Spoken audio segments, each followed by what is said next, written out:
I'm a talkative person. Because I'm an SE dom, it's like my only world is the physical. My words are the only means of me getting out my meaning and intention. We'll see if I eat those words. Should be entertaining others all the time. This is exactly where I wanted to go with this. I would not deign to fist bump on a podcast where people can hear me. You guys ready to go? Yeah, keen. I have a very special guest with me today. His name is Bogdan Yakubets. Hi, Bogdan. Welcome to the podcast. Lovely to have you. Hello. Lovely to be here. I'm really excited. Yeah, awesome. So for those of you who don't know, Bogdan was the first content creator to, I guess, sort of blow up with the 16 personalities comedy sketches. And so he's here today to talk a little bit about his YouTube journey and his interest in Myers-Briggs. And then we're going to talk a little bit about his Christian faith a little bit later. And then I'm going to ask him a few questions that you guys submitted on my Instagram. So, Bogdan, your channel's been around since 2013. I did my research. Oh, wow. And so I guess you're like, has it? I don't know. So I guess, yeah. What was it that made you start your YouTube channel? I don't know. I'm just a really weird person, and if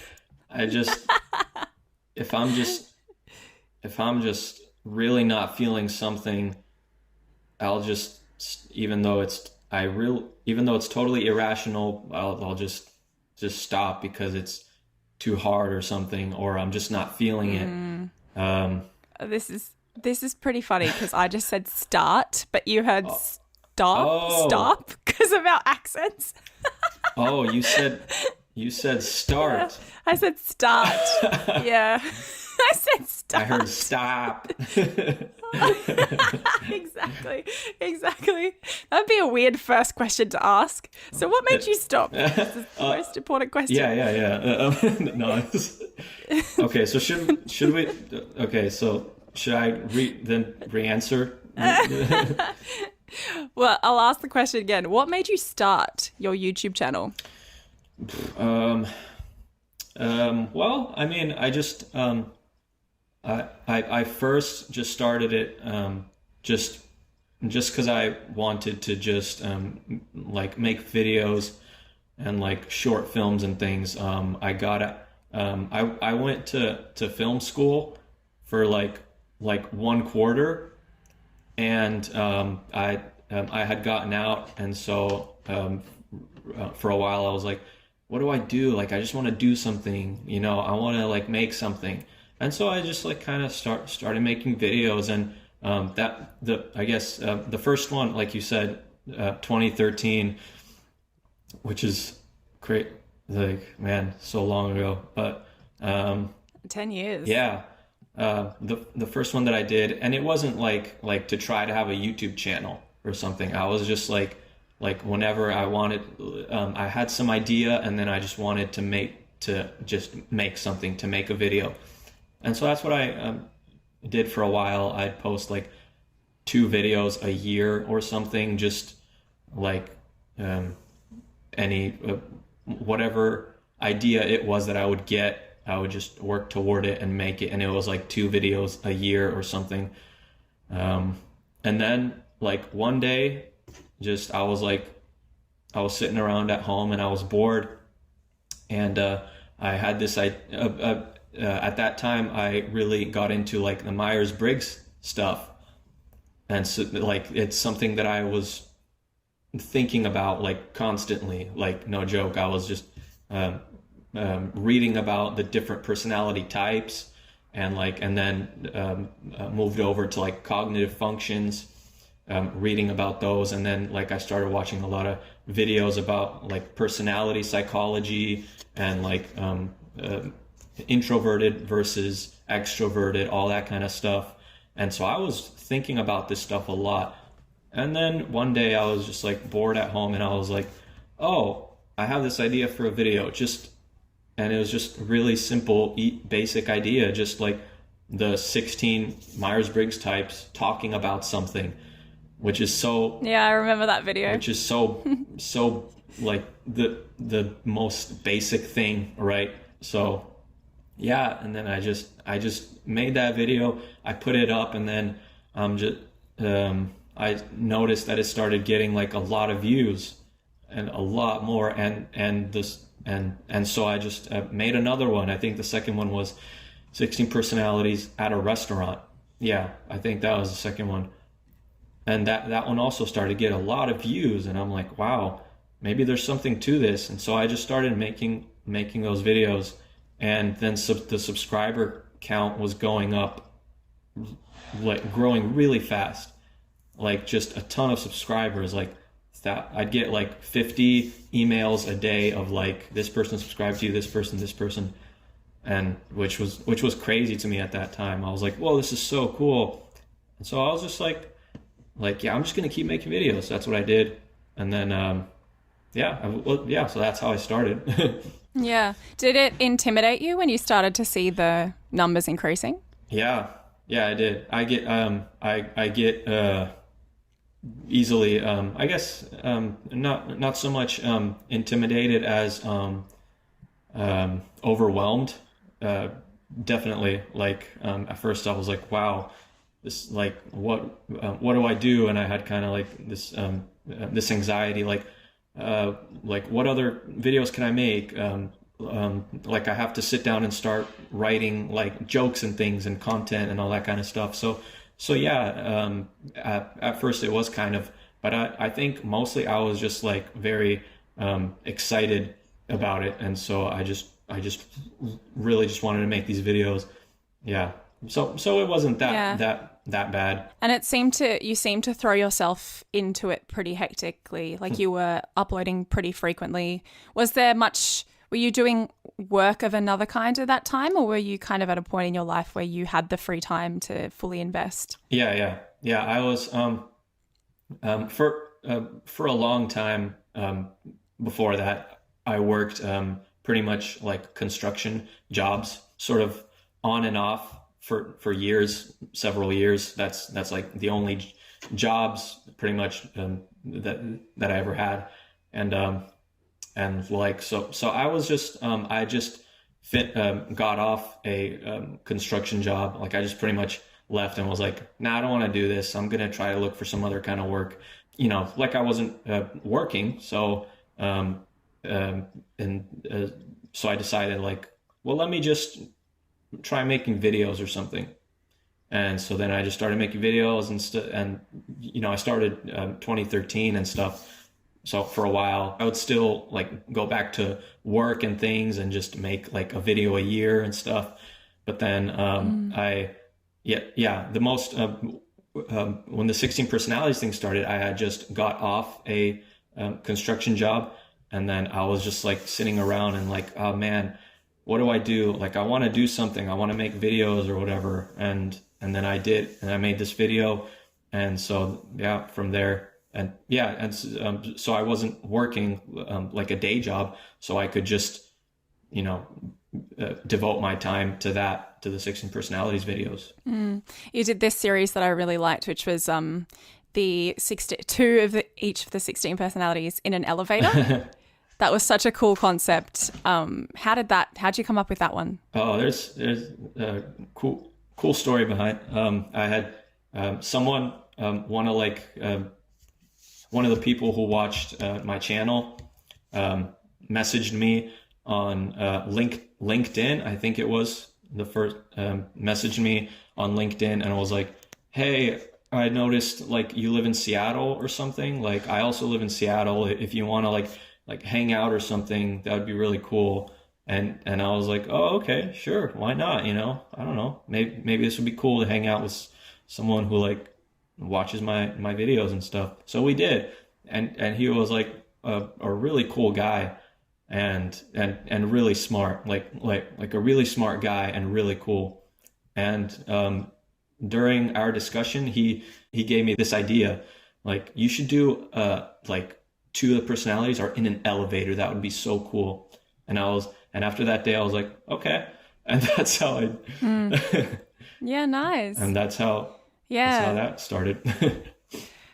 Yeah, and I feel like that series really emphasized as well your acting ability, because you had two different like contrasting types, because I think you did opposite types next to each other. Yeah. Contrasting types next to each other, so your acting style was able to really like shine, I think. And I remember watching you acting the ESFP, and I was like, oh wow, yeah, like I'd believe that this guy's an ESFP, because I'm an ESFP as well.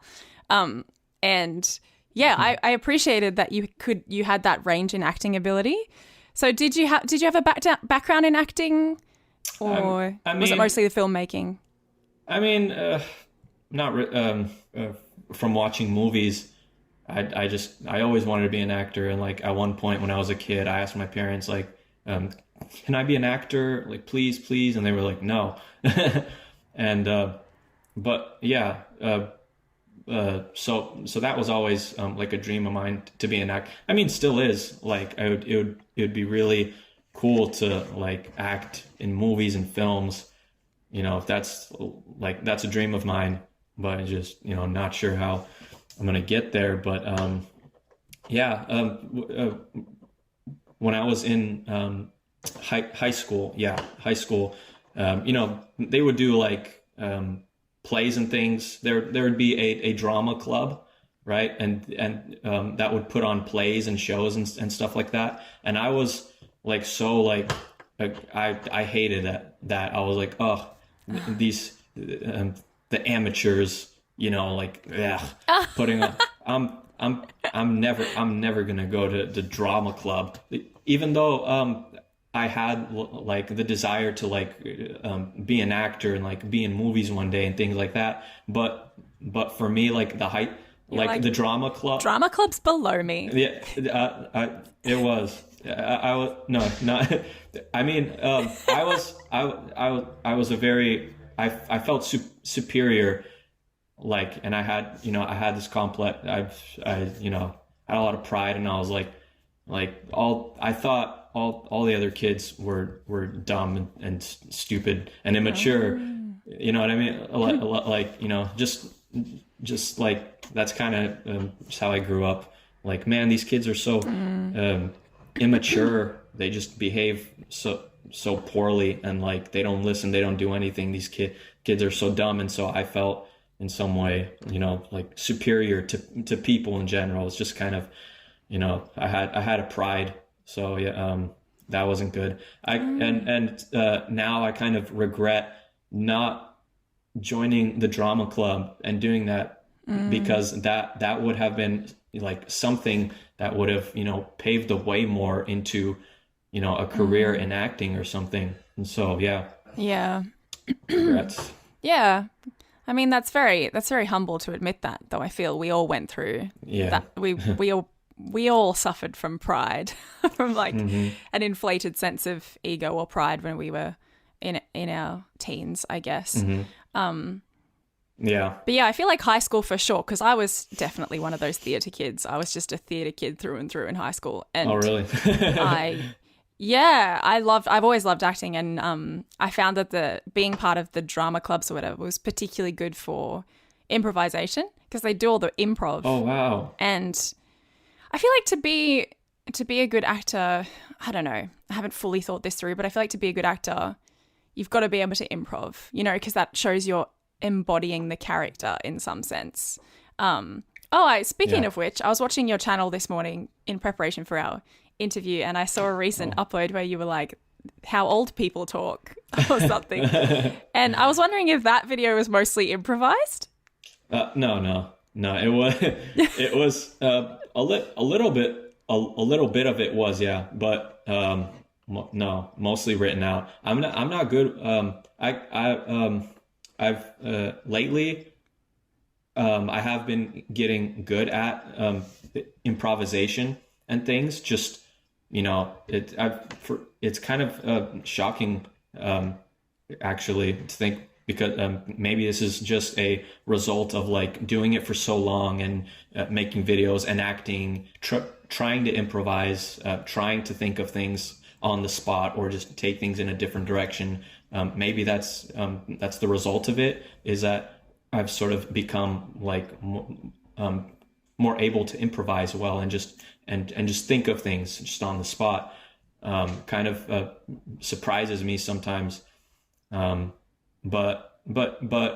mostly I like to have it all written out, like almost down to the last word, and say it exactly the way that I have it written out, because that's just how it helps me.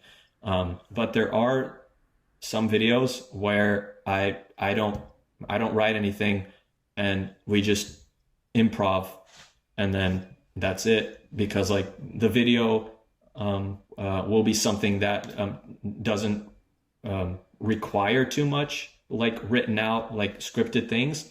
And so I'll just improv the whole thing, and it'll come out well, and I'll be like, wow, this was really fun, this was really cool, and up on YouTube it goes. But yeah, mostly I like to have everything written out really neatly. Yeah. Yeah. Cool. Okay, so after you started YouTube and, your YouTube blew up because of the 16 personalities, there was a bit of time where you were uploading frequently, and then suddenly you stopped uploading. And I remember seeing people post on your videos like, when's he coming back? And then, suddenly you came back like a series of months later. Yeah. And you were uploading, I think, skits again, maybe not to do with Myers-Briggs. And then you uploaded an explanatory video, I think, last year, explaining why you took the break off YouTube, and insinuated that it was something to do with the pressure of it, and like you hadn't fully contemplated it when you went into it and how big it was going to be, and maybe you came a bit overwhelmed by it. And that's so fascinating to me, because as a content creator myself, like it's very hard to create content for this like algorithm that you don't understand, and you need to keep producing content. You can't just do it whenever you feel creative in order to keep your following, which isn't good for artists and creators, their creative spirit, which like you can't plan creativity, So I feel like I empathize with you. But yeah, if I could just throw that over to you, like from your perspective, what was that like? That definitely was a factor in why I stopped. Because I had I started getting sponsorships, people like asking me to advertise like their thing and stuff, and like that for some reason kind of made me like to feel a lot more anxiety about the videos that I'd make, right? And at one point I just I felt kind of like a sellout, and so I was like, oh man, like am I just a sellout? Like am I just making these videos like just to get money and all that kind of stuff? And it kind of like hit me hard, and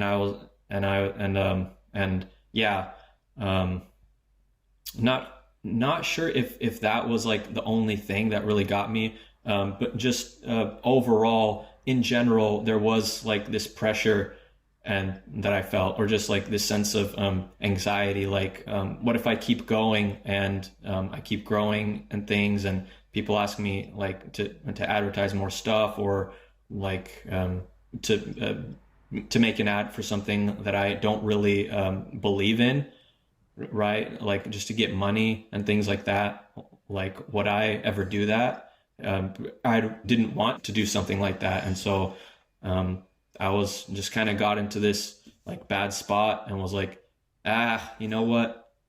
I don't know. I'm just gonna like stop. Cause also, like I kind of had enough of like the 16 personalities videos in a way. My like true passion, like you said, you're exactly right. Like you can't plan creativity, and but to be a content creator, you even when you don't feel creative, or when you just don't want to, you don't have like this like urge to create, you still have to, because you have a following, and you want to like keep going and keep growing, because otherwise it'll all just stop. And so that was hard to like to keep going and mentally push through, even when like I was like, man, I don't want to do this anymore. But it's like, but I just kept going, and then it kind of, that was probably a yet another factor. And but I didn't do I don't think it was right what I did to just stop and then like nothing and like not even.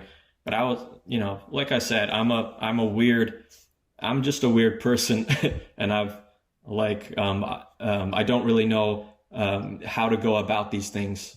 I don't really know, or back then especially, I had like no clue about the fact that like there's people who watch your videos. Like you should like explain to them or say or like make a video saying like, I kind of want to stop, like all this and that, like have some sort of like explanation. That didn't even like come into my mind. I don't, but like right now I can look back and see like, wow, that was stupid. but back then I was just very, I wasn't as mature as I am now. So yeah.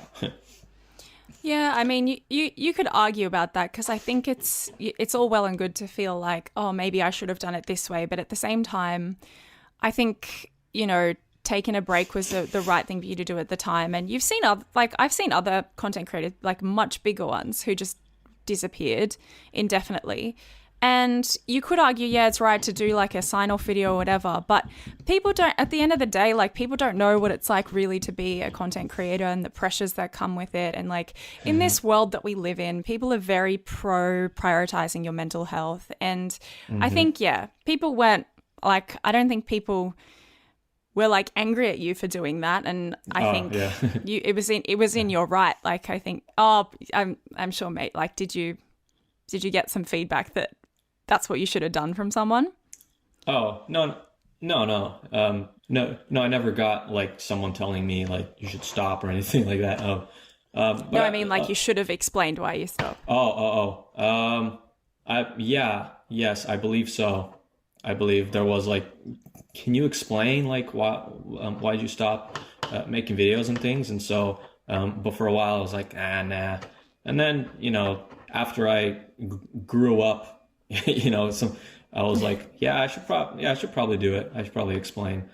So yeah.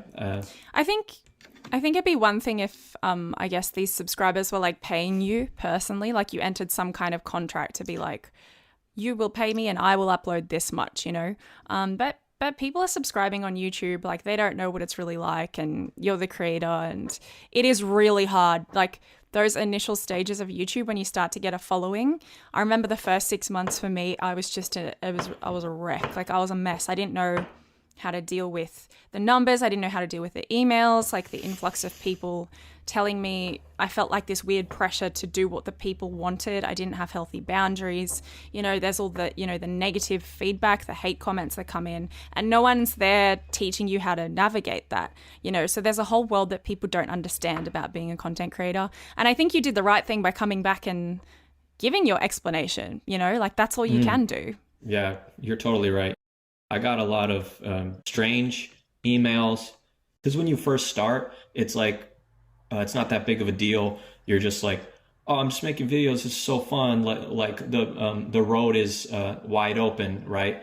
Like I could do whatever. Like there's so much to do and all that kind of stuff. You feel a lot more free. And then as you make more and more and you keep going, you get people requesting things and asking for like, make this kind of video, make this, please make this. And that kind of stuff to me was like, I should make this kind of video. People want it, but I don't want to make that kind of video.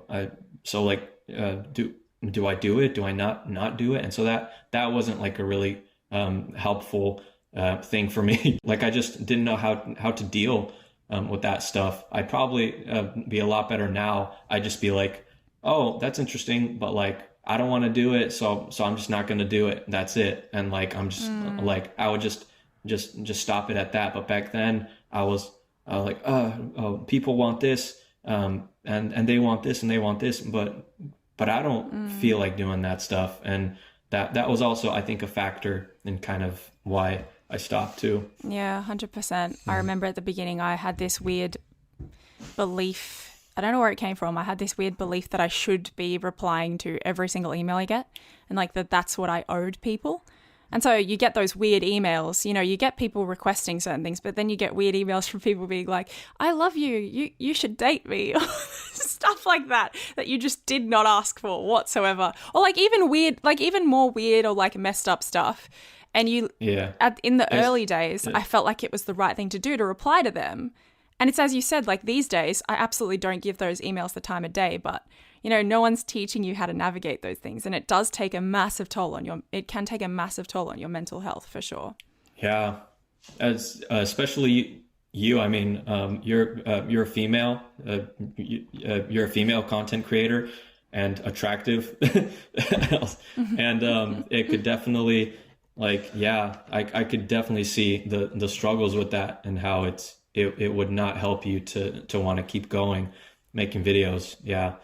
Did you get a lot of Instagram messages, like messages on, I don't know, LinkedIn, Facebook, like all that stuff too, or? Yes. I mean, I don't have a LinkedIn page. I do have a Facebook page, but I have got lots of friend requests on there, but I don't really use Facebook that much. But Instagram for sure, because I have a public Instagram. I have a private and a public, and I do get the friend requests on the private, but that's a very strict boundary that I uphold there. But on my public Instagram, I do get a lot of DMs, which I got to be honest, especially for you guys listening, I want you to know, the MBTI community, generally speaking, I think is really a beautiful community. And I'm very grateful that I have received, I honestly think, less hate comments than a lot of people would, because I do think that the people who gravitate towards MBTI are like people who are interested in self-development and growth and understanding the self, understanding others, and wanting to be good people. So I think that's why.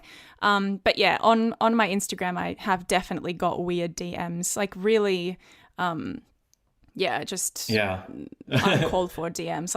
And I haven't always spoken about it. I didn't speak about it for the first year and a half because there was a part of me that was like, no, I need to maintain this illusion that this is all happy and I'm having a really good time with this. But I'm like, no, it's actually really hard as a content creator. And there was one time I actually had to go to the police because one guy was threatening. He was from the US and was threatening to fly over to Australia. He found my address, he found everything.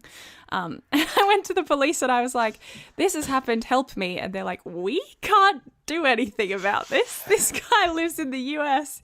Anyway, but I fully believed that he was gonna come find me. And I literally was like, I actually very seriously considered stopping YouTube then and there. I was like, this is too much. I can't, I just can't deal with it.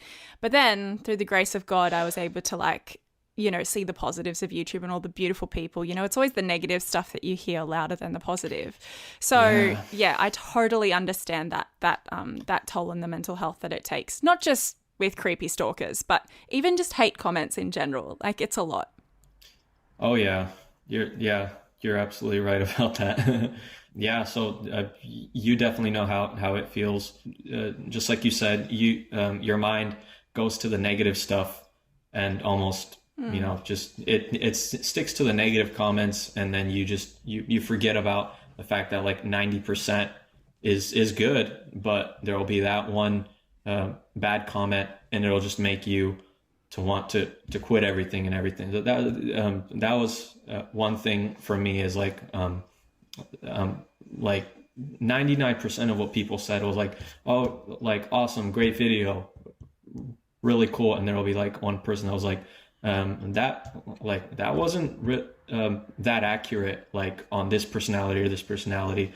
And I'd be like, oh man, I got something I got something inaccurate. I should, you know what I mean? I shouldn't have felt that way. I should have been okay, great. And this, recently, I put up 60 personalities video, and someone was like, the INTP was not, that accurate. And I was just I just commented, sorry. And I just brushed it off and was I'm really sorry, man. And it didn't bother me at all. And so I was like, oh wow, this is cool. It's I have this new superpower. I can just make any video I want, do whatever, and who cares? Who cares what anybody thinks? So yeah. Yeah. And that's the kind of stuff that people want to see. Like they want to see you creating what you're passionate about, what you love. And you have those people who do the hate comments. And I mean, sometimes it's constructive criticism and, the journey of a content creator is learning how to accept that and differentiate that and not take it personally and differentiate it from like literally just hate comments. And I've often thought about what kind of person you have to be to actually press send on like such a hateful comment, So to hear those words, of course, I also have a much healthier detachment from it now. But at the beginning, you say like you shouldn't have felt that way, but I totally understand why you did. And like, I think anyone would in the first 6 months to a year of creating content.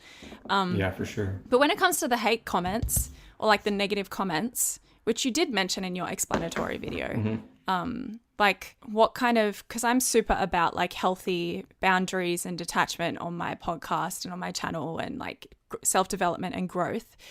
How would you say you were able to handle that in like a healthy way and come out the other side more confident and to a point where you're able to be like, no, like I'm not gonna humor that?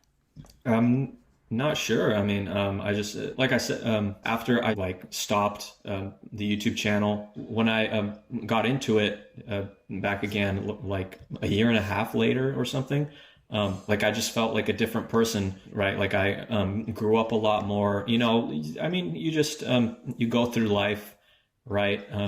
You grow, you get life experience. And so I think just when I got back into it, I was just, more mature and ready to be like whatever, who cares? So yeah, not sure. I mean, I think just going through life and growing, and maybe like stopping the YouTube channel kind of helped too. Like it just made me sort of like flee away from that stuff for a while. So that probably helped too. Yeah, I think that break is important. There was a point in between the period where I was really taking them personally, and then when I had a more healthy attitude where I didn't take a break from creating content because I knew how the algorithm worked, and I was like, I must keep creating content. But I literally stopped reading the comments and I applied filters to certain emails. So if I saw an email come on that looked creepy into my inbox, I would just immediately tick it. Yeah. And I'd be like, filter messages like these. Any messages from this user are going to get immediately skip the inbox and get put in the trash. Until then, someone told me to keep the messages just in case I need. This sounds so stupid, but just in case I need evidence one day. Oh yeah. Yeah. So I have a filter in my inbox called stalkers now, where it just it's just piling up in there. But it makes such a difference to just not open the emails, not even read them. Yeah. And then you're kind of, getting back in touch with your world around you and the people who actually know you and actually love you, as opposed to these people who actually don't really know a lot about you online. And again, I just want to stress, we're talking about a very small percentage of people. Most of you listening are genuinely very lovely. And people on my Patreon community and a lot of people who have been subscribed for a very long time are genuinely wonderful, a source of light in my life. And I look forward to reading their comments. Just needed to throw that in. Yeah.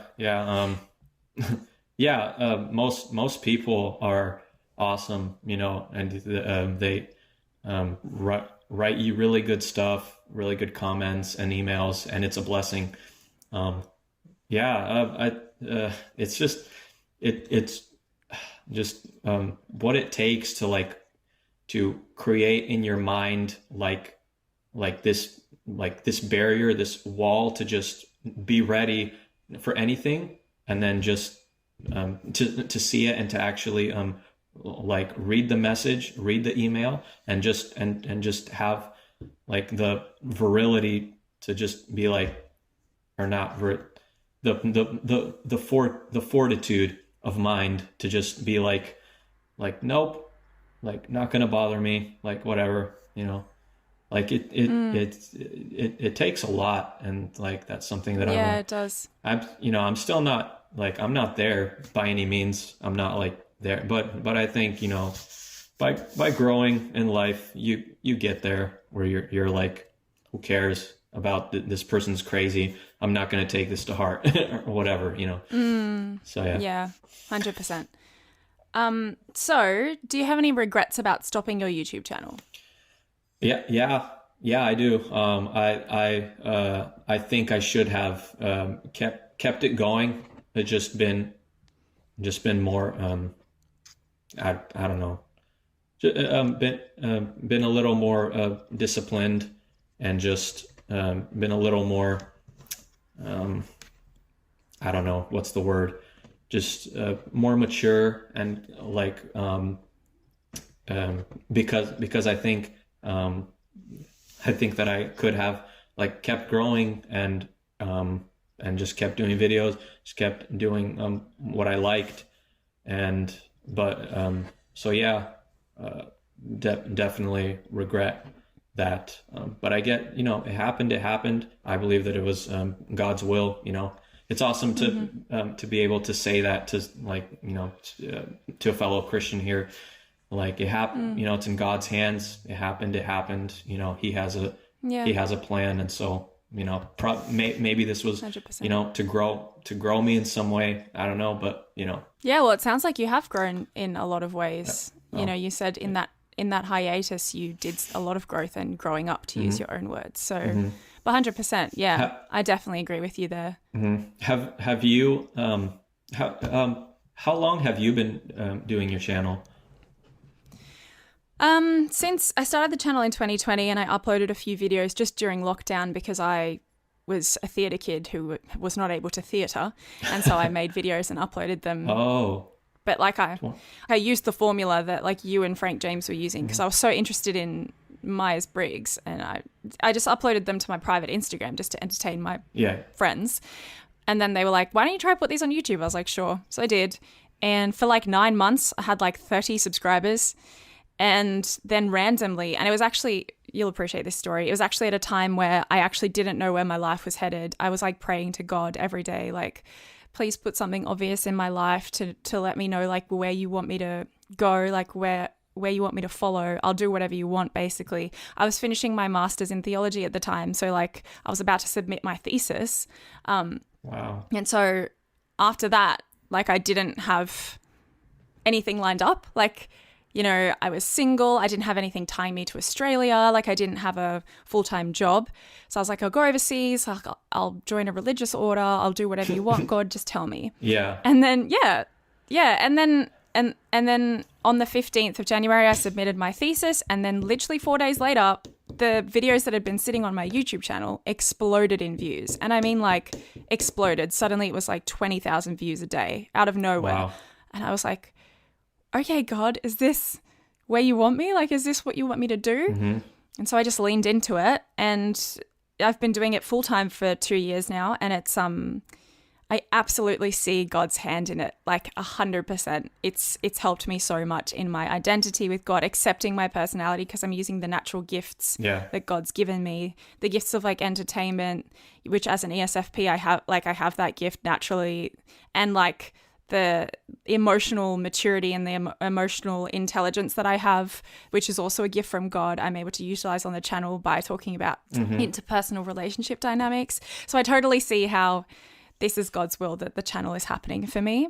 But yeah, 2 years, and I don't know what the future holds, but this is where I am at the moment, and I feel very fulfilled, and yeah, so it's going great. Yeah, I recently, I just looked at your channel when you emailed me, and like, and I was like, wow, she's really successful at this. She's you have a lot of views and everything. I was like, wow, it's really cool.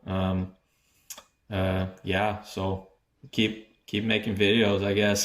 I think it looks like it's God's will. So thank you. It's very cool to like just lean into that and be like, God's actually got me. Like, I'm gonna be okay. Just got to keep praying, sticking close to Him, being a good person, trying to be better, all that. So do you have plans for your channel? Like, I see that I saw you uploaded a advertisement for a short film. That looks pretty cool. Oh yeah. It was it's a trailer for like this, just a short film that me and my filmmaker friend made over the summer, this last summer, which was a lot of fun. And he was just like, hey, would you want to upload the trailer maybe just on your YouTube channel? And I was like, heck yeah, man, for sure.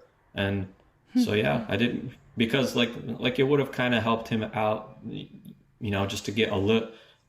I mean, I don't get many views these days at all, but like at least it's something, and so he just really appreciated the fact that I did that for him. I think it got like 1,000 views or something. So that's something, and I'm definitely down to help him out, and like just really want to make more things with him and do more things. It was so fun to make that short film, because he takes it seriously. He takes filmmaking seriously. He knows what he's doing. He's like, he's just really good in my opinion. And so it felt like, oh man, like we're creating something. I'm acting, or making like a movie. This was so cool. And like, yeah, I just want to keep making more. And if like that's kind of ultimately the goal for me, is like to like do something like that, like make films, make short acting, like make movies, and like the channel for me, the YouTube channel, when I first started, it was kind of like a way for me to like try to do that, like I kind of hoped that it would open doors for like making more things, making films or like little movies or something, and growing in that, because that's like mainly my passion is films, and like making film and creating art in that sense. So yeah, that's awesome. And it seems like you yourself have starred in that short film as well. Yeah, I was the lead character, which was super fun, really fun. I felt awesome. I felt so cool. Yeah. So is there anywhere that we can find that film? Yes. Actually, I'm not sure. I'd have to ask him. I think it's on. Do you know a website called Film Freeway? No. It's on. It's on. It's like a website where all like there's a lot of film festivals on there, like lists of film, and like people kind of post their like short films and stuff that they do there and stuff. It's kind of like a platform for that. Yeah, I'll have to ask him about that more definitively. Yeah. Okay. Well, if you do, maybe I can I'd be happy to put the link in the show notes of this episode if people want to check it out. Cool. Yeah. As well as your channel, and also your other channel, which is by far one of the coolest things ever, which is your copycat choreography of your different fight scenes from different movies. So cool. Oh, you know about that? Yeah, for sure. I didn't know. Wow. Yeah. Mm-hmm. Yeah, so that when I've done like a major stalk of you, Bogdan, for this interview.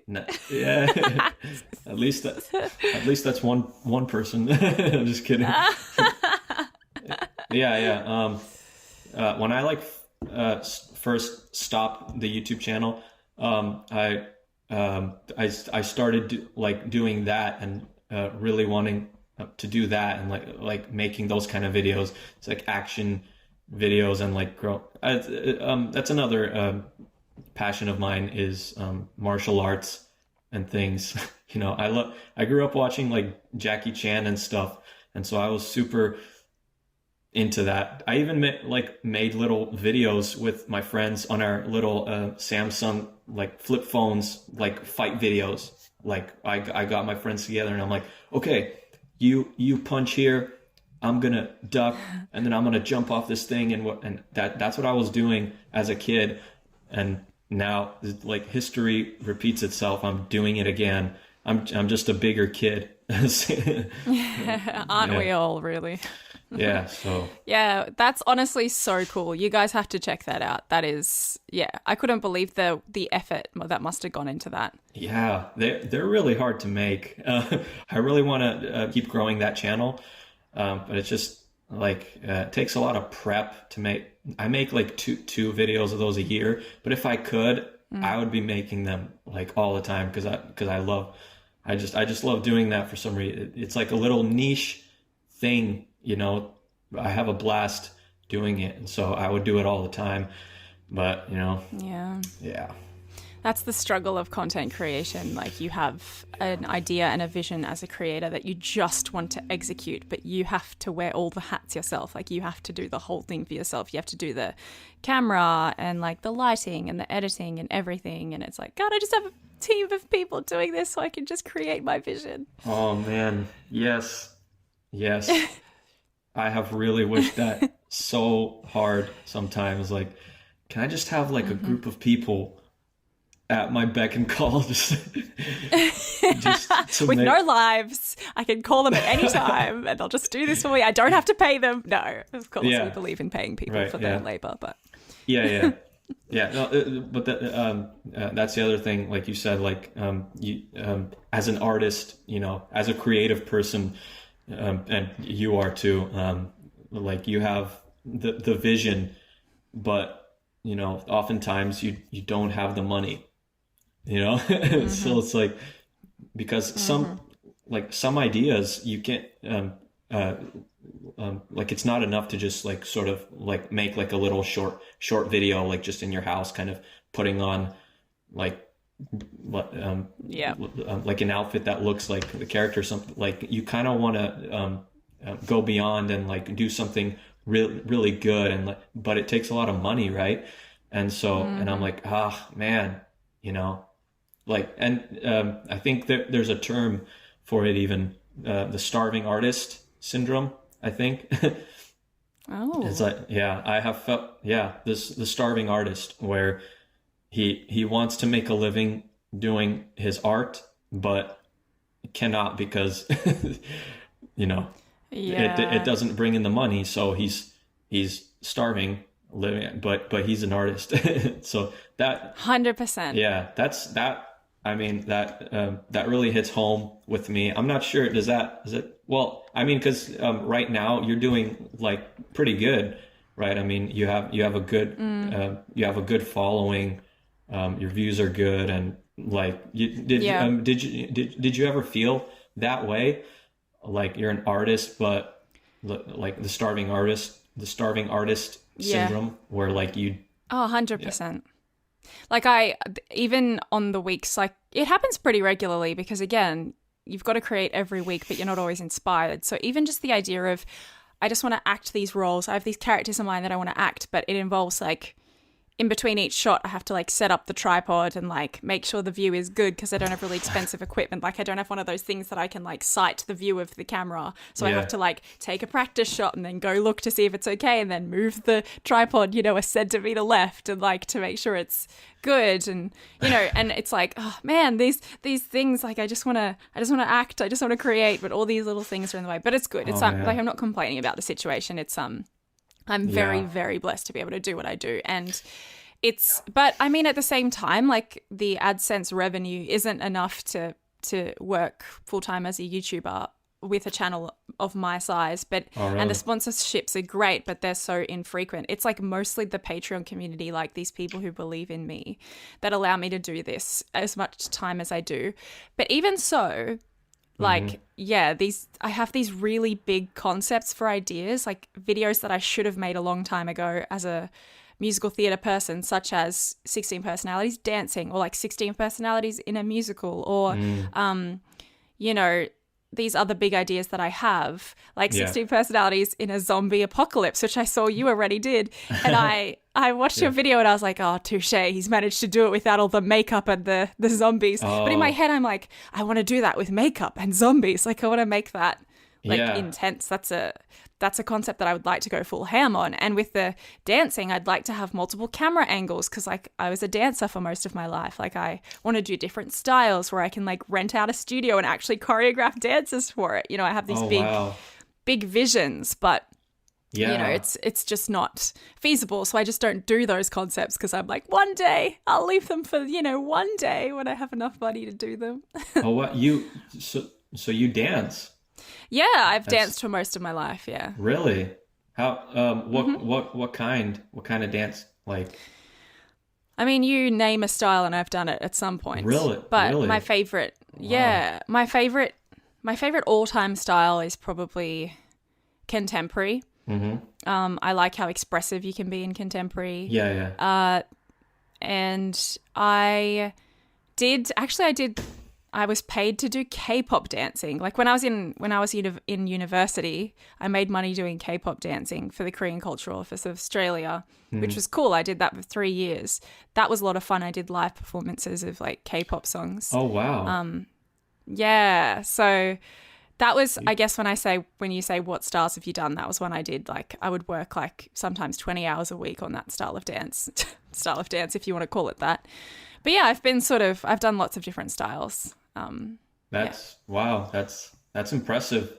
I get what, we both sort of have the physical element of like, we don't just act, but we can, we want to do like more physical things too, like dancing, me with my, jumping around, punching people in the face. Yeah. Yeah, it'd be so ideal if I could like choreograph dances and publish them or make them. People are like, "Why haven't you made the dancing video yet?" And I'm like, "Because in my brain it needs to be of a certain quality." Yeah. You know, that like perfectionism that you have about concepts sometimes. Yeah. But even, like even like concepts I'm not as passionate about that are suggested in the comments. Like one that constantly gets suggested is 16 personalities as superheroes.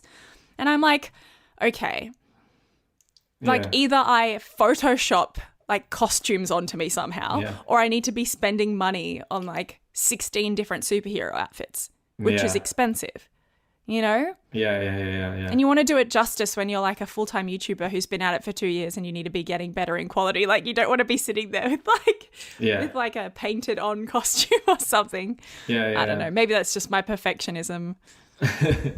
Yeah. I totally get what you mean. Probably something that most people have noticed in my more recent videos is that I, like you said, the zombie apocalypse thing. Even in my the earlier 16 personality stuff, I was never like a big dressing up guy and putting on like the different clothing. I was just like, no, I'm not doing that. Who cares? Like when I looked at your channel, I was stunned at like the amount of effort that you put in, the makeup, the outfits I was really like, wow, like I have the drive to like just create something, just do something, but I hate all the technical stuff and having to like, oh, how am I, the outfits. And so for many of the videos, as you see, I wear the same thing. Like I'm not gonna, I don't even have I barely have any clothes. 16 different items. I barely have, I'm gonna be wearing the same things for every video, like the same clothes. I'm a guy, I have 3 shirts and then 2, so, but do you know a YouTuber named Gus Johnson? He's pretty big. No. Yeah, he has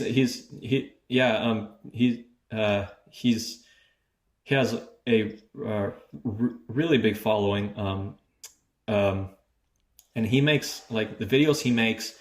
I was kind of shocked to see that he doesn't need to go all out to outfits and make sure the location is right or looks appropriate for the idea. And there's many YouTubers like that, they'll just some scenario, and like they're in their like a bedroom, like doing this like crazy idea, like superheroes, when they're about to die or something. I don't know, whatever. And they're just in their bedroom, like, you know, just in their regular old clothes. And I was like, what, you know, like, that's kind of cool. You know, they just like, they have the, like, they have the acting, they have the character and the personality and just the ability to just be funny and, you know, creative. And like, people don't care about like that he, you know, had a green screen or like made it all look nice or had the right outfit or something. And so to me, that kind of changed my whole mindset about making videos and things. I kind of realized like, wow, like I don't have to have, you know, I can just, I mean, to some degree, right? You shouldn't just be completely not caring about how your video looks at all, right? Like you should put some effort, but it's like the most important thing is like the creativity. And when you're creative, you think of like these ways, these interesting creative ways to like convey like that I'm a superhero in a whatever in the sky, you know. And so yeah, that was a big thing for me. Just like think most important thing, the creativity, the idea, and the rest is you know, it's not that big of a deal, you know. Yeah, that's a good message, because if you've got it and if you're watchable, that's what they care about at the end of the day. Right. Like I've definitely seen some YouTubers who just film in their room. They don't even have a great mic set up or whatever, but like people are clicking on them because they're engaging for some. Yeah, that was me. Like that's me. I suck at technology, you know, so I don't know what mic is good, you know. I'm the type of person, I'll like not even think about watching tutorials or anything. I'll just go on Amazon and just the microphones and just, you know, and it'll come, and then turns out it's not a good one at all. And so I'm left with just using my phone. Like I didn't, when I was doing my whole YouTube channel, the thought never even like came to my mind that I should get a good mic and get like a real camera and all that kind of stuff. Like it never, like it was way down the road when I was like, I'm just using my phone for this. Is that okay? You know, I mean, like the audio sounds like I can hear what I'm saying, I guess. I think it's fine. Yeah. And so I just, you know, I'm not good with, I get intimidated like from people like you, like when I look at your channel and it's really nice and a lot of effort, you know, and I'm like, wow, this is what it should be. And I'm not good at that stuff at all. And you know, yeah. So kudos. Trust me, I wasn't naturally. Well, thank you. I appreciate that. Yeah. But yeah, it took a lot of effort for me for a while. For the first year, I was actually filming and editing everything on my phone. And then one of my YouTuber friends, Eric Wen, was like, what? You edit on your phone? What are you doing? Like, you've got to get a computer. And I'm like, my computer doesn't work. It's a 2011 model. Like, anyway, and then, but again, thankfully people believed in me, and like there were people who donated money to the channel, and it took a long time for me to like actually, to me it's a big hassle to like have to order microphones and all that and just like test different microphones. I had to go through the ringer of trying to find a good microphone. But yeah, the green screen is like deceptively, it makes you seem way more like professional than it actually is. It's like a very simple tool to use. I worked out. Yeah. So but yeah, I appreciate the compliments. Thank you. You also use a green screen? Yes, I do. Mostly now because I've moved house and I'm not able to film in the house with my housemates. So I mostly film in my room. Yeah, with the green screen. Oh, okay. Yeah, I mean it helped. It does just make it look a lot better, you know. And I was I was kind of surprised because I thought I tried it out, bought like a green screen. That was one thing. I had the idea to buy a green screen and like lights and everything, but it never occurred to me like to get a mic or something. You know what I mean? Or like a camera. But I got a green screen and I got these lights, and I was like, oh, this makes the videos look a lot better. But the audio was still not, not good. And I didn't even think about that at all. So I'm just, I have my weaknesses and blind spots that, are not good for being like successful YouTuber. It's kind of why I wish I had like some helpers, like a few guys, like friends, and we're doing this together. And it's hard to just be by yourself, just having to do it all by yourself, which I'm sure the struggle's real. Oh yeah, for sure. Yeah, for sure. Okay, blind spots, good segue into the next portion, which I was gonna ask questions from my followers at the end of the video, but I think we'll do the faith chat at the end of the end of the podcast episode. But that's a good segue into the question that I was asked quite a few times, which was, what is his personality type? Do you know your personality type? I mean, honestly, I don't know for sure, but I think over the years I've been more and more convinced that I'm probably an INFJ or INFP. So yeah. I mean, I totally see how you could be either one of those. What do you think that I am? I think you have huge P energy. Like, I don't know if you... Oh, really? Even just in everything we just talked about. Oh, wow. Really? Yeah. That settles it. INFP, I guess. There you go. Yeah, I'm wondering, I wanted to ask you, this is interesting. Have you ever been on a website called Personality Database and looked yourself up? No, I don't believe so. What is that? Look. So Personality Database is a website where people can vote on celebrities' personality types. And given that, you've created videos for the Myers-Briggs space, you have a profile on there, which I looked at this morning. No way, really? To see what people have voted. Like, people can vote what you are. Yeah. And people have voted that you are an INTP. Oh. Although they've said it's mostly unanimously agreed that you're an INP. Oh, okay. But the T, 70% of people have voted that you're a T, as opposed to 30% who think you're an F. Having chatted to you, I can totally see how you might be using FI instead of TI. I'm not sure.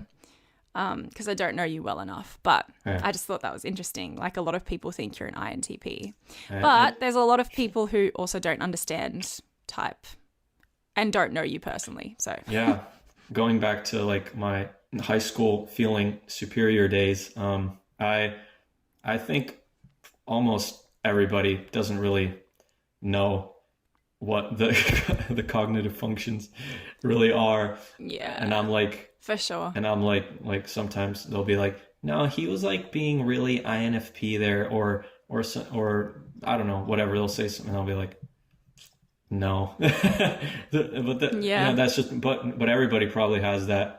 Everybody's probably like, what? You're crazy. He's totally INTP. Like, it's so obvious. Like, you don't know anything about whatever. But like, because like.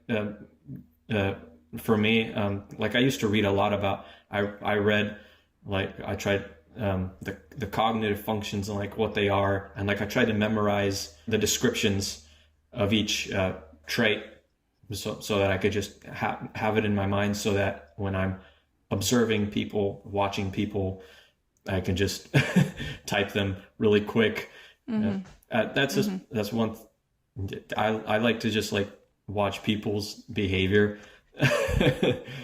Yeah, me too. You have the same thing? Yeah. Yeah, for sure. And being an ESFP, I use physical, like tangible, observable data to to validate whatever theories I have. So yeah, observing people really helps And I find that I'm quite observant to facial expressions or like body language that might indicate someone's type, which I think has served me well on the channel with acting the different types. Yeah. But yeah, I'd advise caution with going on that personality database website, just to flag there's a lot of speculation on there and people just talk about you like you're a scientific experiment. So I've jumped on mine a few times and I'm like, oh, won't be visiting this often. But it is pretty funny to watch people talk about you like they know you. But anyway, but what is it out of interest? What is it that makes you think you're an F? Good question. I'm not sure. I guess I think I talked about this in like one of the videos that I put up like when I first started doing the channel, is like I don't really think that like people can, like, you can't really like figure yourself out like from within your own mind. You know what I mean? Like that's kind of one thing that I sort of have come to realize. This is my opinion about it, is that like it, you know, it's your mind trying to figure out your mind, right? It's like you have the way that I know what the thinking trait is or the feeling trait is in comparison with like the people that surround me, right? You can see who you are in comparison in the light of other people, right? And so that's what I had like a whole example about this, where it's like, let's say if TI, let's take an INTP, someone who is very strong TI dominant, and he's that's how his brain has worked his whole life, right? He's a very logical thinker, trying to like not take into consideration the emotions, things like that. And let's say one day he happens to feel very he gets a rush of emotions, and it affects his thinking a bit, his decision, like some decision he's trying to make. And let's say that that happens twice, maybe a third time. He might start to think like, wow, I must be a really emotional person, right? Like, am I just like a super emotionally driven person that I don't think things logically through, and I just go with my feelings and things? Is that the kind of person that I am? He might be convinced into thinking that he's INFP as opposed to INTP. And so, but then let's say he encounters a person who is in a feeling type, and he'll tell that person, I'm a very emotional person. I go with my feelings when I make decisions. And that the INFP is going to think, what? No, you're not. You're like super analytical and logical and all that stuff. You're totally the opposite. Like, you know, and he's going to be like, oh, really? I never thought about, you know, just a little sort of scenario to kind of show, you know, it's hard to try to determine like who I am from, you know, within my own mind. But not saying that it can't be done at all. You know, we just have to think objectively. You know, try to step outside yourself, think objective, all that kind of stuff. But yeah. Yeah. Does that interesting? Did that example make sense, or was that? Yeah, for sure. And I think I mean, I think you're right. The advice that I give to people when they're trying to look for their type is to, because, you know, when you take those tests and when you analyze yourself and read the functions, there's so much confirmation bias that's existing subconsciously on your part because of the person you believe you are, or there's so much going on within you that people don't see, that like warps your perspective of who you are and how you're presenting to people. So the advice that I give to people is to listen to what others are saying about you and sit down and ask others how you come across, how you present, like present them with maybe the TF sort of difference and be like, what do you think I am? Do you think I'm a more emotional, rational person? Like, let's unpack that. And listening to other people talk about you like that. I mean, it's easy for me to say that because my family unanimously agreed from day one that I'm an ESFP, and most people type me as an ESFP. Like, that's not disputed because I think as an extrovert, well, except on Personality Database where people think that I'm an INFJ or an ESTP or, you know, ENFJ or, So, because they say stuff like, she's too reflective to be an ESFP. ESFPs don't reflect, right? Yeah, but I think... I think as extroverts, it's easier to type extroverts and for your relatives to identify your definitive qualities as the ones that are typical of that extroverted personality type. So my qualities that people use to define me are the ESFP qualities because I'm using an extroverted function first. But as an introvert, your predominant world, being the interior world, is something that most people aren't seeing. And it's the function that you're using most of the time. So like it would be harder for them to tell you what you are, I guess. And as an introvert, I imagine you would like run, like what's coming out, you would run through more filters than an extrovert would. So like maybe you're an INFP who is aware that you're super emotional and so you're applying rational filters deliberately to make sure what's coming out of your mouth isn't super emotional. And then people might be like, you're an INTP, you know what I mean? So there's so many factors. Would you say that you... Absolutely. Like I'm not going to go too deep into like a typing session right now, but would you say that you are like either a very sensitive person or like you are an emotional person or you are very aware of how you feel all the time? Because that's pretty stereotypical of an FI.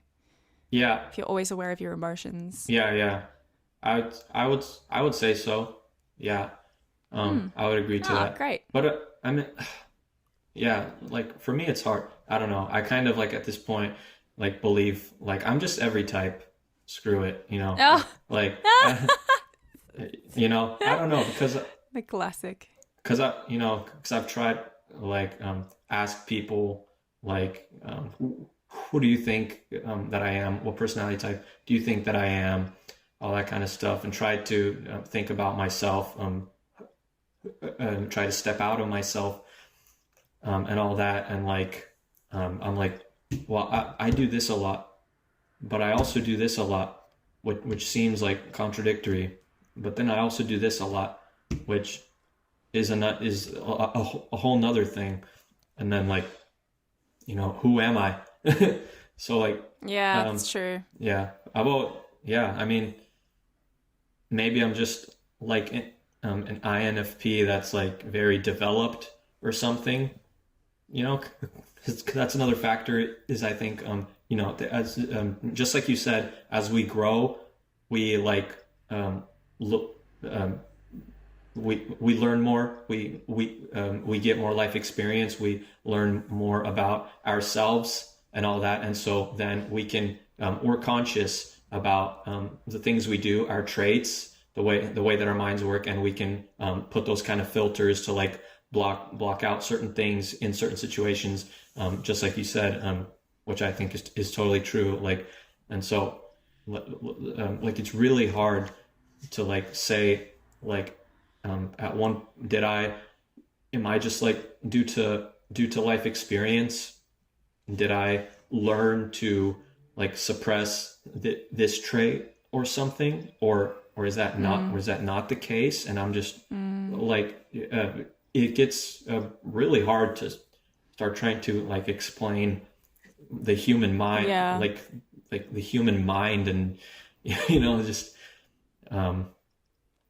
Yeah. Yeah, I went into this in depth in my most recent podcast episode where I was asked a question about this, about like typing people and that kind of thing. And I think a common misconception about the cognitive functions is that they're behaviors. But, you know, as an ESFP, the natural vices I had when I was 18, such as being impulsive, like just in interacting with every sensory thing that I could find with like literally no temperance or moderation, that being attention seeking, being prone to gossip, those kinds of things, like when I was young, I don't do those things anymore because I have like decided, hey, that doesn't actually make me a good person, and what makes me a good person is virtue and like thinking of others and like nurturing those habits. And so I've stopped those behaviors, but it doesn't change the fact that I'm an ESFP. Like I'm still using those tools to make my decisions. And that's the thing with cognitive functions, like they're going on inside your brain and inside your inside. So Yeah. like they present in certain behaviors, but you can't say an ESFP is going to do this 100% of the time or an INFP is going to do this 100% of the time, because, you know, you've got things like nurture and like childhood wounds and like all these things that are affecting how you act. Like I act in ways that an ESFP wouldn't a lot of the time, right? So, but like, you know, looking at you like an INFP, being aware of your emotions is something that an INTP wouldn't be. So because I'm not saying all of the time, but given that an INFP is using FI, like their emotional, their personalized, detached from the group, nuanced emotional experience, and it's very nuanced because it's the dominant function, they would always be aware at all points of the day how they are feeling. They could probably identify 5 different feelings they're feeling in any different moment. Like because they're using that subconsciously to make their micro decisions of the day. But an INTP, that's not even on their radar, like the emotions that they're feeling. Right. So that's why the question that I asked you was, are you aware of your emotions most of the time throughout the day? Because an INTP just wouldn't be. Oh. That's not the tool that they're using. Yeah. So I feel like it's viable that you could be an INFP. I definitely think you're a P. Yeah. I mean, I guess so. You know, if you Keeping say in mind, of course, that I do not know you very well. But all right, I'm going to move on to the next question, if that's okay. In regards to your skits, this is also from a follower. Do you try and combat the stereotypes during your skits? And if so, how? Yes and no. The stereotypes are, you know, good to gives you something to work with. But also, yes, I do try to like take things in a different. For me, I just try to be as accurate as I can for that personality type. I'm just gonna do what I think they would do, and if people don't agree, like whatever, you know. And so I guess in that way I do combat the stereotypes that most people probably have for a certain personality type. I feel like you've got to make little skits and to make them funny. Like you've got to play into the caricatures a little bit. Yeah, definitely, for sure. Yeah. Another question was, your skits are really accurate. How did you come to understand the essence of each personality type? Big question. Feel free to make the answer vague. Yeah. I like I said, I was at one point just like obsessed with this almost, you know. I would read just like so much about it. I read through like descriptions of each of the personality types in like different websites, like multiple times, you know, and then from there, you know, the cognitive functions, and then from like watching videos, you know, about all personality psychology and all that. But also, so that's one thing. But also, I think the other thing is that I'm just a extremely empathetic person. I can very easily empathize with someone and put myself in someone else's shoes, or even like the frame of mind that they have, and the way that they're thinking, you know, which I can understand different modes of thought easily, why does this person do this? People will be like this person doesn't make sense. They're so dumb or something, or like, why are they doing what they're doing? But I'll be thinking like, well, give them some slack, because like if they are like this, or maybe they grew up like this, or maybe in their background they only experienced this or something. And I try to always put myself in other people's shoes, and so I think that's possibly why I get things right. But I'm sure there's plenty of times that I've been inaccurate, very inaccurate with some of the 16 personality stuff. But Yeah, well, I mean, you can't be accurate for every INFP out there with the INFP sketch. You know what I mean? Yeah. Like, people are so different. Yeah, definitely. It's crazy to try to put like for some videos, it's just like one phrase, like really quick, one phrase for each personality. And so trying to condense, a whole personality in a certain situation into just one short quippy phrase, Yes. It's like, yeah. But it's interesting that you mention your means of doing that is through empathy, like coming to understand the shoes that they're walking in, which I think is, it's kind of like it also points to the fact you being an introvert. Because for me, it's like, or maybe an intuitive, like an NF, right? Because for me, it's like, what's a funny thing that they would do? What's a funny thing that they would say? And that's purely based on my experience with people of that type. Right. Rather than actually understanding or I understand things about them, but I don't take that step of trying to be in their shoes. That's not to say I can't empathize with them, but it's not the route that I take when I'm writing my skits. Mm-hmm. So like that's an example right there of different cognitive functions working, which is cool. Yeah, it's really fascinating to hear another person's perspective or way of. You're also a MBTI YouTuber, and so it's fascinating to hear how you do it, how you go about thinking about what each type would do, and all that, being an ESFP. So because I have my whole way of doing things, and it's hard to understand how someone else can does it. Especially for something like this, which is to portray like every type of person. It's hard. It's hard, and so for sure. Yeah, but you do a good job of it. That's for sure. Thanks. Ditto. Likewise, I think. Oh, thanks. Okay, this one's a funny one. How do you feel about the fact that you created the first MBTI skit channel and now other channels have boomed off that? I don't know. Like myself and Frank James. Yeah. I mean, when I kind of first, I was kind of under the impression that there were already like YouTubers like this out there who were doing these kind of videos. I knew you were going to give some humble answer. No, I mean, I genuinely, I didn't know, much about it at all. I didn't know if, I didn't watch any YouTube. So when I first started, I was kind of under the impression that there were other channels like this, or something. Why wouldn't there be? And so later on, a friend of mine mentioned, how does it feel to, start this whole thing? And I was like, what do you mean? Did I start a thing?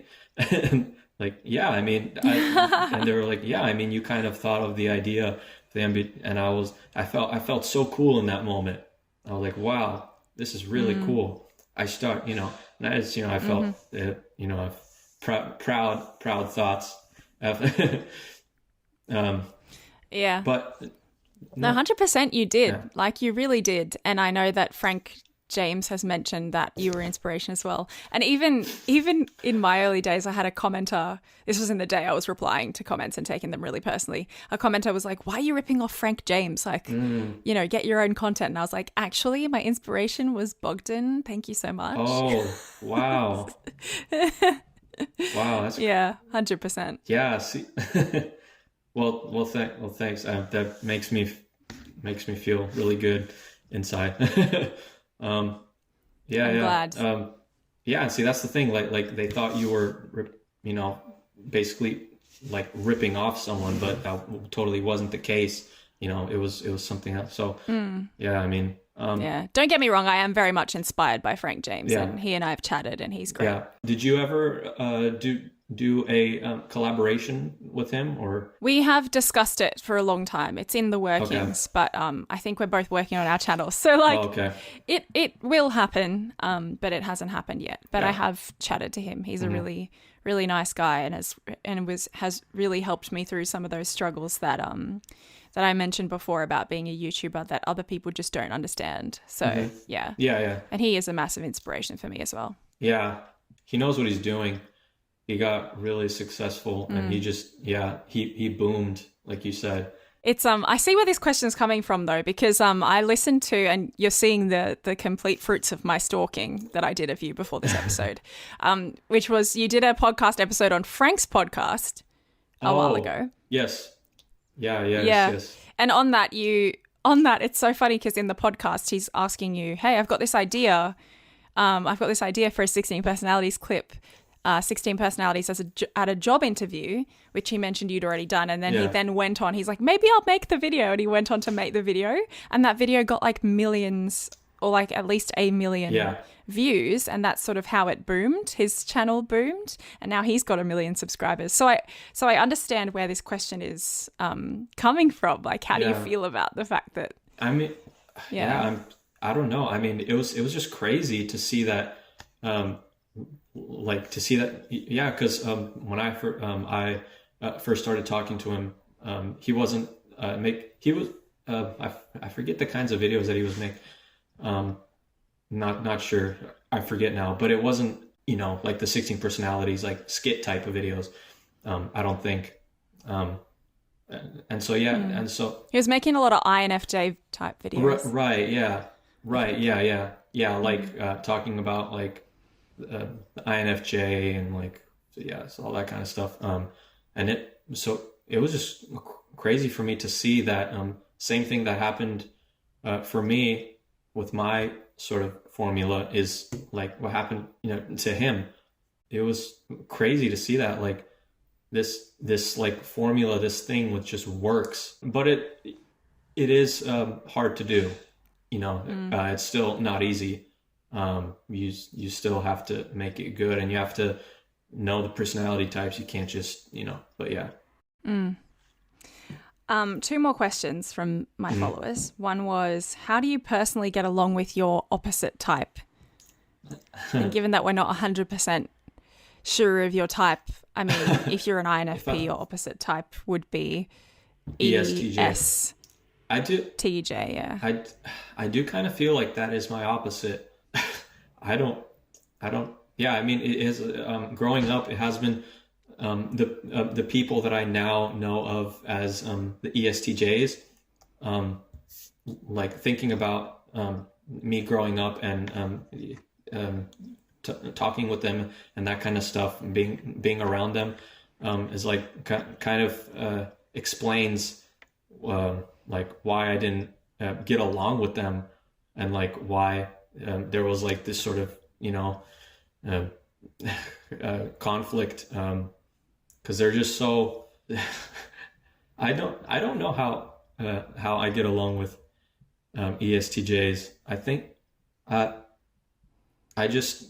think I just started thinking things through a lot more at a certain point in my life, trying to think of like very logical answers like to things, and what why am I doing this? I need to be logical. I need to have confidence, right? Because that's a big part of like the ESTJ. And so I tried like I should be more like this. I should be more logical and confident, bold, and I need to make sense when I speak, when I say things, when I talk about things. I need to make sense, and I have to be competent, because if they that I think is what caused many problems, is that I got the impression that they like, you're so dumb, stop being so. And I was like, what, why is he saying I'm dumb? Like, I'm trying to, like, what am I doing? But then it like, you try, as you grow up, you try to think about, like, what is it that I'm doing? Maybe I just need to be more like this. Maybe I just need to. And so I kind of started doing the things that I said, like being more confident, thought out, because ESTJ is, very, very sort of control, like fueled by, reason, and to like have, like, make the world to make sense, right? And for their environment to be to make sense, and to be controlled, and to operate correctly, and all that kind of stuff. I asked myself, like, how do I fit myself in, or how do I behave around that kind of person? And doing that kind of stuff helped me a lot. Yeah.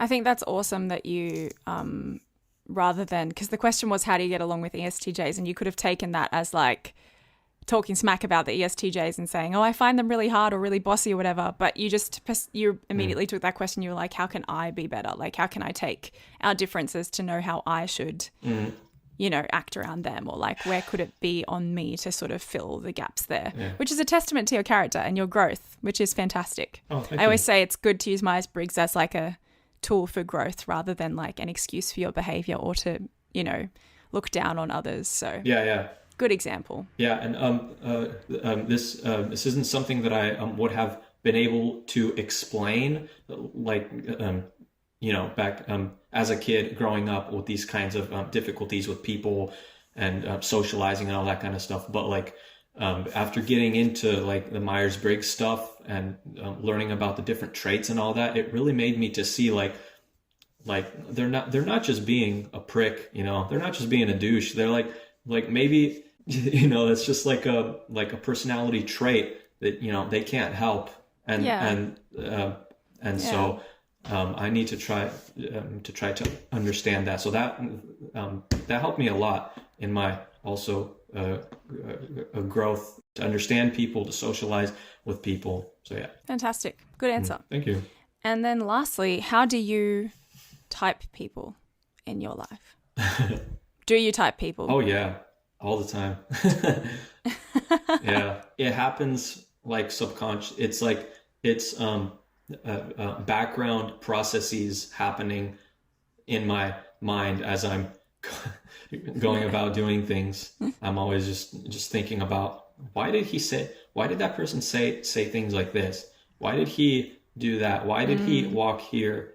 Why did he say that word like this? I'm just always thinking about the people's behaviors. And when I first started with the Myers-Briggs and personality things, I was terrible at typing or trying to identify someone as their personality type. It's like, looking back now, I can see that I was just full of it. I had no idea but I was walking around like, yeah, you're a INTP, you're a ESF. But looking back now, I'm like, I had no idea what I was talking about. It takes time for you to think about, okay, this is the personality trait. Like, I need to really grasp that firmly. And then like over like a year or two of just like watching people and sort of like the puzzle pieces started to fall in place, if you know what I mean. Yeah. Like, oh, okay, so there's like these categories of people. There's when I think of like the INTP personality type, I have like a group of people in there, and same goes for all the other types. I have groups of people in there that I know. And so now when I meet a new person, like I sort of calculate and calibrate on like their behavior, and then they get put into my mind subconsciously. It just puts them into like this specific category. Oh, okay, he's INFJ, boom. Like, it might not be, and I'm aware that that might not be accurate like at first, right? Because I just met this person, but it just like that's just what my brain does. Yeah, relatable, very relatable. Yeah, I think it's fine to have the tool running in the background. It's a good way you put it, running in the background of your daily interactions. Yeah. As long as you're not like holding too hard and fast to like the stereotypes of those categories and assuming that people are going to act this particular way, and allowing room to extend grace to those people for growth. And right. Yeah. Okay, to move on to the final portion of the podcast, we're going to just talk a little bit about your Christian faith and Myers-Briggs. One thing I noticed very early in your channel, I think because you did a video, something like 16 personalities at church. It's like, oh, this guy's a Christian. Awesome. Because I'm a Christian as well, and I love to talk to fellow Christians, especially about, about God. But I love talking about Myers-Briggs as well, and how they find it useful and helpful for their own personal growth in holiness and virtue. Yeah. Yeah, just for a bit of background, like what is like, how important is your faith to you, / however much you're willing to share about your journey with your faith, without going like too deep if you. Well, that I know we could all talk for hours about our faith journey. Yeah, totally. With the Myers, I think when after I got into Myers-Briggs and personality types and all that, it really kind of opened my mind to like how like people aren't just like random, right? This person's personality isn't like a random kind of jumble of things. There's certain traits like that which explain why they do the things they do. And it made me to understand how like we are all like the same, how we are all unified, but also different. We're all different, but we're the same, because each personality type is just like a little deviation from the next personality type, right? And so it's like that's why people like can work together. That's why people can work in harmony, and because we a personality is not just a random thing. There's certain things that have to be there for like a person to work, right? Like, and so that kind of stuff all pointed me to God, and just made me see like, we're not like this stuff speaks of design.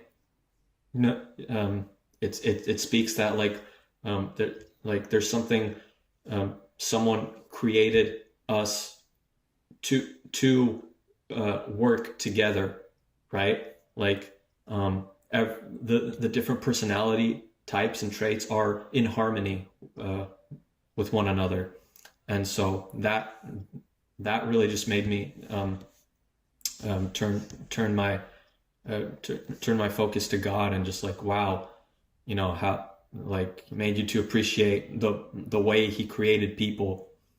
And so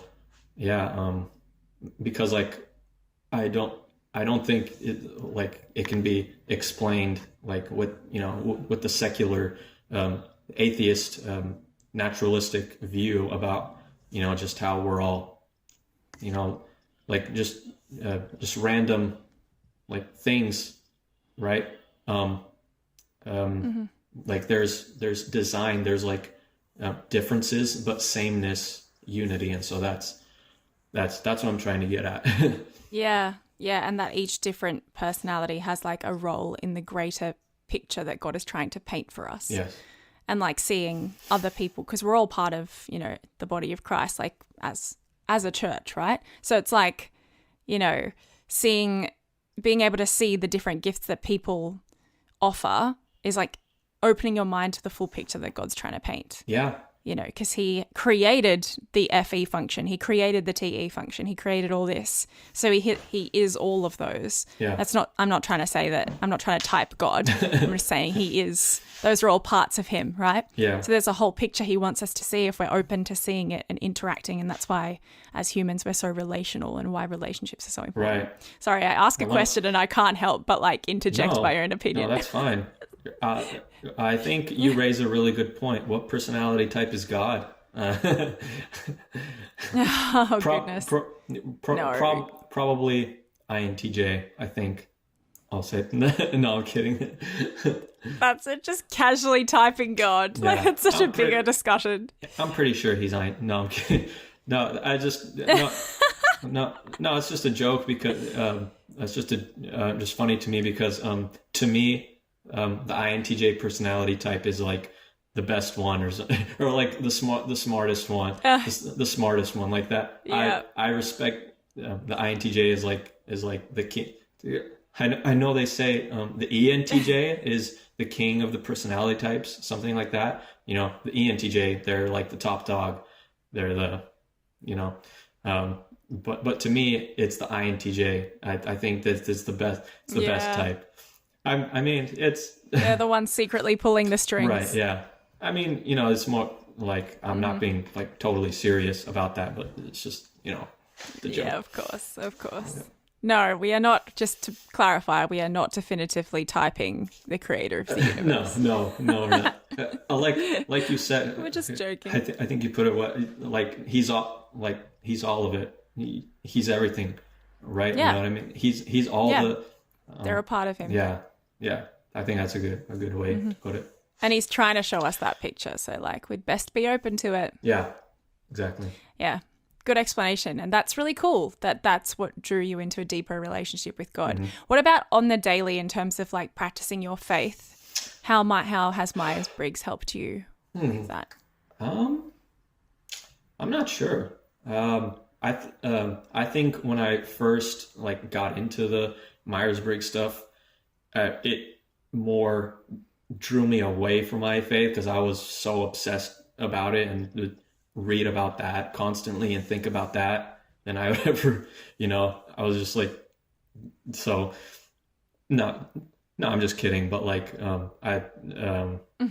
you know, I'm not sure. In my day, I guess just going back to like, I think it's just made me to understand people better. And so when I'm like talking with someone, or if someone does something that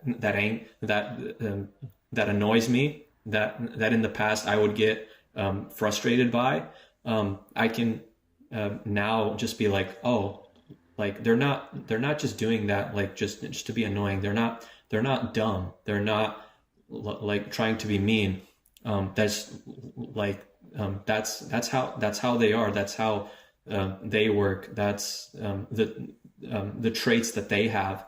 And so it helped me relationally as I have fellowship with fellow Christians and that kind of stuff. It definitely helped in that. And so I think that's how it helped me in my faith. That's awesome. Yeah. I think that's the best thing about the Myers-Briggs tool for the faith. 100% empathy, understanding, and loving others. Were you raised Christian? Yes.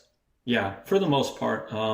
My family didn't really go to church a whole lot when I was a kid, but we were in name like Christian, and like my parents both believed in God, and that that's important to do what God says, to follow the commandments, you know, that kind of stuff.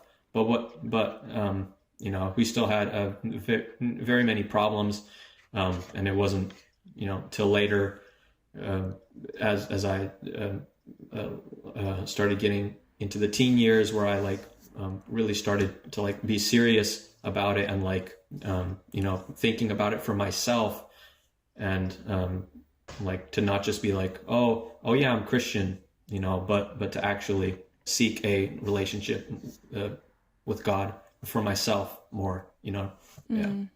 Yeah, I think every Christian who's raised Christian needs to have a certain point at which they like almost revert with their heart and their own mind, for sure.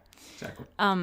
Yeah, cool. Were you nervous, just out of curiosity, were you at all nervous to proclaim your faith on your YouTube channel? Not that you've been like, I am a Christian, Christian, but you've not hidden it. Were you nervous on any level to let people know that about you? No, not really. I was kind of waiting and looking forward to making like a Christian sort of 16 personalities video, like 60 personalities at church. Like I was, and I kind of wanted people to know that I'm Christian and like this is what I believe. And I just got this thought, but I don't know if I should say it. But I have an idea written down for a video to do a 16 personalities talking about religion, and so at the end of which I would do sort of like a, you know, what I believe and what I believe the truth to be, and like share the gospel probably, and you know, just like awesome. do that kind of thing. Well, spoiler alert, dang it. Yeah, well, you can always let me know later if you want me to cut that out of the podcast. I think we can maybe leave it in and have people anticipate that.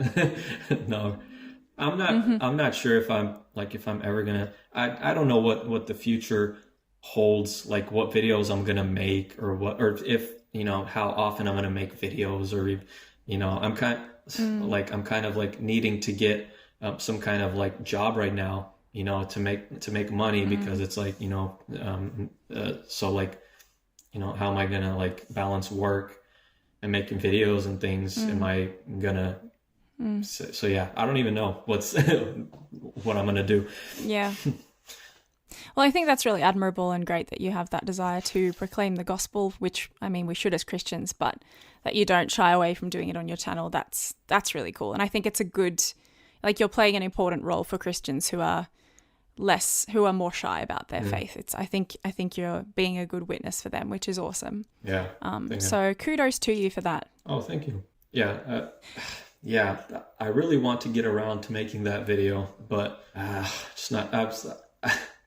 I went on my notes, and like I have a few like joke ideas written down, like about some of the personality types, but like there's 90% of it still has to be written out. And I was looking, and I was just like, it's too much thinking, and you know, yeah. Yeah, well, it's gonna be clickbait, I reckon. I think so. Because I don't know if Frank James has done a religion one. So okay.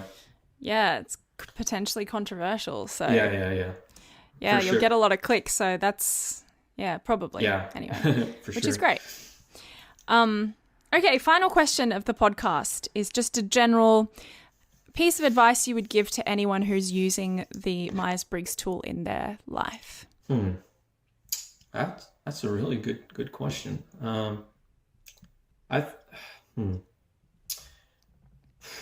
think just try to remember that you know, the Myers-Briggs thing isn't like everything, we should be using it to, you know, to help people, to understand people, those around us, to not just, because I think for most people this is kind of just like a fun thing to just be like this guy like knew the answer to the math question, he's so INTP, bro, no, you're INTP, get at it, like type of thing, where it's like that's not the case, like, at all, you know. And so I think I think people should just like everything, like be serious and going about that, and like to use it as a means to understand people, to connect to people, and to be a better person to people. So yeah. I think not sure if you, there's a lot of talk about how like the whole Myers-Briggs thing is like not real psychology, like how most psychologists are sort of they don't acknowledge it as, you know, real psychology, things like that. And so people are, you know, what do you think about that? Have you heard about like all that kind of stuff? Yeah, absolutely. I've heard those critiques. I think that they're valid critiques. And I actually did an episode on my podcast about this where I interviewed a psychology professor at Clemson State University in the US, and he teaches Myers-Briggs as one of his, as part of a Jungian course section of a course that he does. Yeah. And he very much agrees that Myers-Briggs is a thing that is valid for and useful for, like, as a tool for communication with others.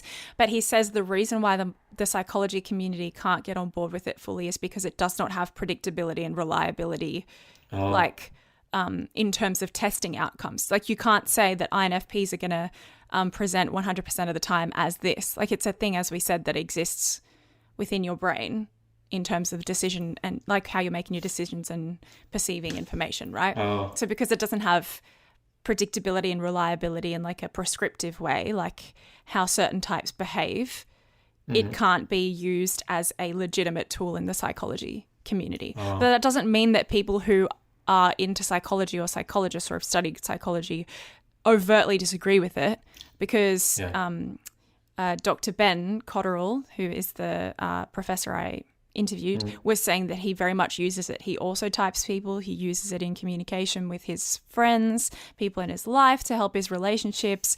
I also know a few psychology graduates who use it themselves. One of my good friends has got a degree in psychology, is training to be a therapist. He uses it all the time. So, you know, it's basically it's applying terminology to very clearly different behavioral traits in people, or sorry, not behavioral traits, but fundamental differences in personality, as you talked about when you were talking about coming to the Lord, through understanding that people are fundamentally different. It's just giving language to that kind of stuff. So I think that criticism is valid, because you can't use it as a tool that's going to determine every aspect of personality. I think foremost it's good for communication with people and understanding people, but past that it's not much more reliable when it comes to things like personality disorders or mental illness, or like, you know, there's not enough research or data on that kind of stuff. So those are my thoughts. Yeah, I agree. I don't like, even if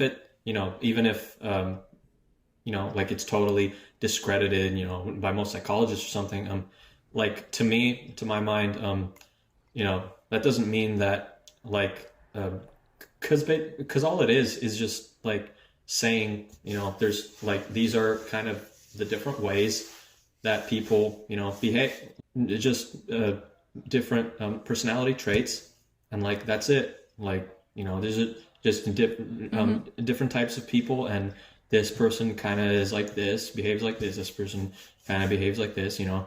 And so to me, you know, call it whatever you want, or use whatever labeling system you'd like, but it's just like a way to just to like you said, to give language to it, and just to categorize things a little better. You know, exactly. Yeah, it's just a tool, but there are many tools. Yeah, exactly. And you don't have to use a tool if it doesn't work for you. So exactly. Yeah, that's cool. You and I have never spoken before, but it seems like we reach consensus on most of these points, which is cool. Great minds. Nice. All right. That's right. With that having been said, that is the end of our podcast episode. It was a long one, but a good one. We went Yeah. super in depth with that, which I really appreciated. Thank you for giving us your time, Bogdan. Thanks for coming on. Yeah. It was a pleasure to have you. And if you guys want to check out Bogdan's videos, you can head over to his YouTube channel, which is under Bogdan Yakubets. Yeah. I pronounced that correctly. Thanks, Bogdan, for coming on. It was a pleasure to have you. Thank you. Thanks so much for having me. No worries. And thanks to everyone for submitting questions, and thanks for listening. Check the show notes for the links that I'm going to be including from all the things that I mentioned in this episode. Okay. Bye, guys. Thank you for listening to this episode of the Literally No Subtext with Dear Kristen podcast. You can find all of Bogdan's links in the show notes of this episode. If you like this episode, please share it with a friend and consider following the podcast. And if you're on a podcast platform that allows ratings, I'd sure appreciate if you could leave a rating. If you're interested in checking out more MBTI content, please head over to my YouTube channel, Dear Kristen, to see my skits, share them around if you enjoy them, or my Instagram page, dear.kristen. That's Kristin. If you'd like to see some of my favorite comments from YouTube and if you want to participate in my type trend polls. You can also now check out the raw answers from each of my type trend polls in PDF documents that I've uploaded to my website at hellodearkristen.com/type trends. And you can also submit questions for some of these podcast episodes at the contact section of the same website. Thanks so much again for listening, guys. And until next time, have a wonderful day.